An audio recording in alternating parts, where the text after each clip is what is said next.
Hindi ko alam kung ginusto ko ba o pinilit lang ako ng ka-schoolmate ko. Isang malamig na gabi, Kuya Junjun, ako po si Barbara, 28 taong gulang. Nangyari po itong kwento ko nung last day of OJT namin ng mga kaklase ko sa isang hotel sa Manila. Nag-decide kaming 4 ng mga kaklase ko na mag-inom para i-celebrate lang ang pagtatapos namin ng OJT at doon namin gagawin sa bahay ng ka-schoolmate namin na lalaki na kaibigan ng isa kong kaklase. So ayun, nagpunta na kami sa bahay nung guy na si Matthew. Actually, gustong-gusto ko mag-inom noon kasi broken-hearted ako noon. Then nagkataon na gusto din uminom nung 3 ko pang kaklaseng babae. Ayun, inuman na agad kami. Talagang broken ako noon. Kaya ako tinataasan ko ang tagay ko sa akin, parang 2. Is to isa ang tagay namin. Tequila pa ata iniinom namin noon sa pagkakatanda ko, kaya talagang malakas ang tama. Nung nakaubos na kami ng isang bote, ay grabe!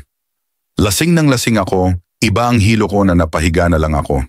Tapos yung 2 sa kaklase ko ay nagsabi na mauna na sila umuwi kasi may dadaanan pa sila.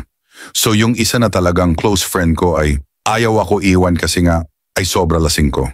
Pero siguro mga 20 minuto ay tumawag ang magulang ng kaibigan ko at pinapauwi na siya kasi anong oras na? Pero gusto na talaga umuwi ng kaibigan ko, hindi lang ako maiwan. Pero sinabi ko sa kaibigan ko na, sige mauna ka na at magpapahinga lang ako saglit at uuwi na rin ako. Tinanong niya ako kung sigurado ba daw ako kasi 2 na lang kami ni Matthew ang matitira doon sa bahay. Sabi ko, oo sige okay lang, pahinga lang ako saglit. At yun, umuwi na siya. At ayun, nakaiglip na rin ako. Hindi ko alam kung gaano ako katagal nakaiglip pero nagising ako kasi naramdaman ko na may pumatong na sa akin at nakita ko si Matthew. At hinahalikan niya na ako dahil sa kalasingan ko. Ay hinang-hina ako pero pinipigilan ko siya.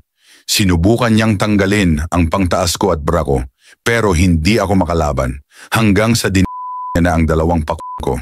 At habang ginagawa niya, yun ay bigla nag-init ang katawan ko.